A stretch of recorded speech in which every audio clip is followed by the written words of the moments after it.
¿Puedes oírlo? Es un susurro que se desliza por las calles más antiguas de Santiago de Chile. Una historia que la ciudad ha intentado olvidar. Imagina una joven huérfana, atrapada entre los fríos muros de un convento del siglo XIX, atormentada por una fuerza que nadie puede explicar. Su nombre era Carmen Marín, pero la historia la recordaría como la endemoniada de Santiago. Esta no es solo una leyenda de terror, es el escalofriante caso real que enfrentó a la ciencia contra la fe y dejó una cicatriz imborrable en la memoria de una nación. Prepárate, porque hoy vamos a abrir las puertas de un infierno silencioso del que quizás nunca podamos salir del todo. Nos encontramos en el Santiago de 1800, una ciudad de sombras y campanas, donde la vida transcurría al ritmo de los rezos. Conventos, orfanatos y muros de piedra fría definían un mundo donde la fe era ley. En este escenario, en 1838, nació Carmen Marín, aunque su historia realmente comienza cuando, tras quedar huérfana, es acogida en un hospicio de monjas en la capital. A los 12 años, la inocencia de Carmen se quebró. Todo empezó con pesadillas. Describía sueños vívidos donde luchaba, literalmente, contra el diablo. Pero no eran solo sueños. Despertaba en mitad de la noche, su pequeño cuerpo sacudido por convulsiones violentas. Su voz, la de una niña, se transformaba en un gruñido gutural, profiriendo insultos y blasfemias en idiomas que jamás había aprendido. Latín, francés, alemán. Las monjas, aterradas, recurrieron a lo único que conocían, la oración y el ayuno. Pero nada funcionaba. El demonio, o lo que fuera que habitaba en Carmen, se reía de sus intentos. La noticia se extendió como la pólvora, creando una división profunda. Los médicos, aferrados a la lógica de la época, diagnosticaban una enfermedad desconocida, una histeria aguda. Pero los religiosos no tenían dudas. Carmen estaba poseída. Se había abierto un abismo entre la ciencia y la fe, y en medio de él, una niña temblaba de miedo. El comportamiento de Carmen se volvió cada vez más errático y aterrador. Comenzó a negarse a comer, como si una fuerza invisible le impidiera tragar. Se encerraba en su celda durante días, y de la nada rompía el silencio con gritos desgarradores que helaban la sangre de quienes los escuchaban. Su cuerpo se retorcía en espasmos inhumanos, como si cientos de manos invisibles la sujetaran y la doblaran contra su voluntad. Ella misma, en sus breves momentos de lucidez, susurraba que las voces no venían de su interior, sino que le hablaban desde fuera, desde las sombras de su habitación. La situación llegó a un punto crítico una noche, un momento que quedó grabado a fuego en la memoria de la comunidad. Una de las monjas que la vigilaba juró, con el rostro pálido de terror, haber visto cómo el rostro de Carmen se transformaba hasta volverse irreconocible. Sus ojos, normalmente castaños, se habían vuelto dos pozos de negrura absoluta. Su boca se movía, balbuceando palabras sin sentido, como si no tuviera lengua, y lo peor, un olor fétido, un hedor a podredumbre y azufre, inundó la celda, haciendo que las demás hermanas retrocedieran con náuseas. La comunidad religiosa estaba rota. Unos insistían en que era locura, una enfermedad mental que requería cuidado médico. Otros, cada vez más convencidos, afirmaban que la única solución era el exorcismo.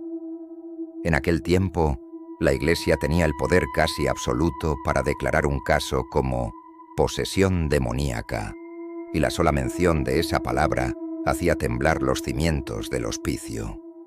El miedo se había apoderado de todos, y una decisión debía ser tomada antes de que la oscuridad que envolvía a Carmen los consumiera a todos.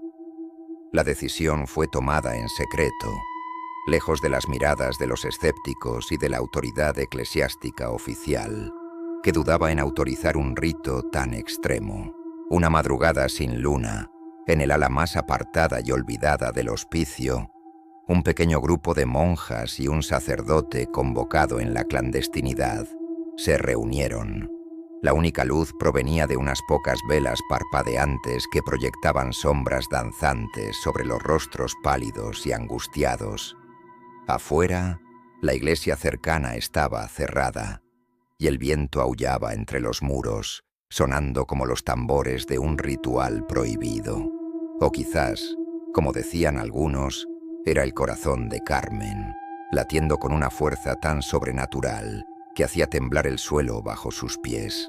Encendieron el incienso y comenzaron los rezos en latín. Al principio, solo hubo silencio, pero entonces la tormenta se desató. Los gritos de Carmen rompieron la quietud, pero no era su voz. Era una cacofonía de gruñidos, lamentos y una risa burlona que parecía venir de las profundidades del infierno. «Sal de aquí, impostor, esta alma me pertenece», gritaba una voz grave y masculina desde el cuerpo de la niña. Las monjas, armadas con agua bendita y crucifijos, no retrocedieron. El sacerdote alzó la voz, recitando las antiguas palabras del ritual de exorcismo. La lucha fue brutal. El cuerpo de Carmen se arqueaba violentamente, sus ojos giraban en blanco, y entonces, de repente, un silencio aterrador lo invadió todo. El viejo reloj de pared del pasillo se detuvo, y en un instante, como sopladas por un aliento helado, todas las velas se apagaron a la vez, sumiendo la habitación en una oscuridad total y absoluta. A la mañana siguiente, cuando los primeros rayos de sol se filtraron por las ventanas del hospicio, encontraron a Carmen. Estaba tendida en su cama, inmóvil, en un silencio absoluto. Sus ojos estaban abiertos, pero vacíos, fijos en un punto del techo que nadie más podía ver. Ya no gritaba, no convulsionaba, no hablaba en lenguas extrañas. Simplemente estaba ausente. Durante días no pronunció una sola palabra. Las monjas intentaron hablarle, alimentarla, pero era como tratar con una muñeca de porcelana rota. El espíritu vibrante de la niña había desaparecido, dejando solo una cáscara vacía. Nunca volvió a ser la misma. Ante la imposibilidad de cuidarla y el terror que su presencia ahora inspiraba, se decidió trasladarla en secreto a una vieja casa en las afueras de Santiago, lejos de todo y de todos. Los pocos que participaron en su traslado contaron historias escalofriantes. Relataron que al cerrar la pesada puerta de madera de su nuevo y solitario hogar, un susurro gélido pareció flotar por el pasillo, una voz apenas audible pero inconfundible que decía: «Estoy aquí». La casa permaneció cerrada durante años, un monumento al miedo. Los vecinos evitaban pasar por delante, especialmente de noche. Afirmaban que a veces, cuando la luna estaba alta, se podían ver sombras moviéndose detrás de los vitrales rotos, figuras oscuras, que danzaban en las habitaciones vacías, como si el mal que atormentó a Carmen hubiera encontrado un nuevo hogar. La huella del demonio o de la locura había quedado impregnada en aquellos muros para siempre. Hoy, más de un siglo y medio después, la historia de Carmen Marín sigue viva en el imaginario colectivo de Chile. Cuando el viento frío baja de los cerros que rodean Santiago y se cuela por los callejones adoquinados del centro histórico, algunos santiaguinos juran que todavía se puede escuchar un murmullo, el lamento de una niña, o de lo que alguna vez fue una niña, que aún busca la paz que le fue arrebatada en aquella casa solitaria. El caso de la endemoniada de Santiago no fue una simple leyenda, fue un evento documentado que generó intensos debates, convirtiéndose en un punto de encuentro entre la psiquiatría naciente y la teología tradicional.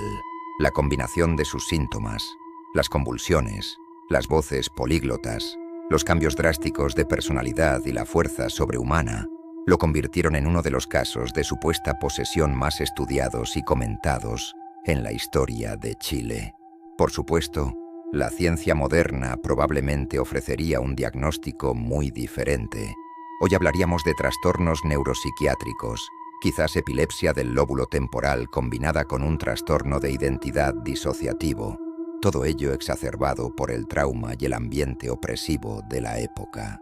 Pero en su tiempo, en un mundo donde lo sobrenatural era una explicación tan válida como cualquier otra, lo que le ocurrió a Carmen fue interpretado como la manifestación de algo oscuro, insondable y malévolo. Fue la prueba de que existían fuerzas que la razón no podía explicar. El silencio final de Carmen Marín no fue el final de la historia. Fue el comienzo de una leyenda que nos obliga a preguntarnos: ¿dónde termina la enfermedad y dónde comienza el mal? Gracias por acompañarme en este viaje a las sombras de la historia de Santiago. Si esta historia te ha estremecido tanto como a mí, no olvides dejar un like, compartir tus pensamientos en los comentarios y, por supuesto, suscribirte al canal y activar la campanita para no perderte ninguna de nuestras próximas exploraciones a lo desconocido. Hasta la próxima.